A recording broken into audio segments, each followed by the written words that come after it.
This is a continuation of the previous problem. If you remember, we were having x squared plus 9x plus 20 equal to 0.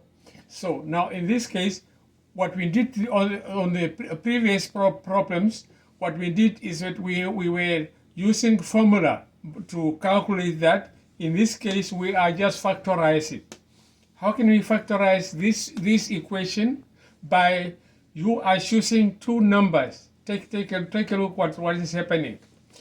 You are looking at this number, and you have to find two numbers. If you add them, they have to give you negative, they have to give you a positive 9.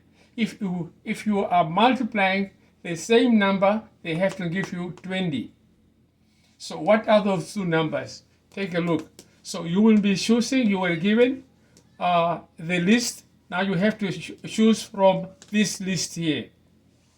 So if you multiply this 1 and 20, they're going to give you 20.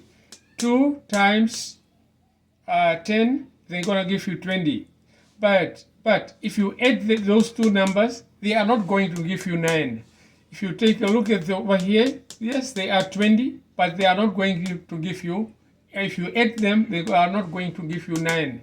But if you take a look to this last number, if you add these two numbers, they're going to give you 9. And if you multiply them, they're going to give you 20. So they are the best numbers to work with. And what we did here, so we separate them, 5 and 4, and we again split the x's. Why? Because if you are given x times x, it's gonna be x squared, and that is what we are having here. Okay, so now you have next, you have to put the whole this part, put the whole part equal to 0, and again we want to isolate x.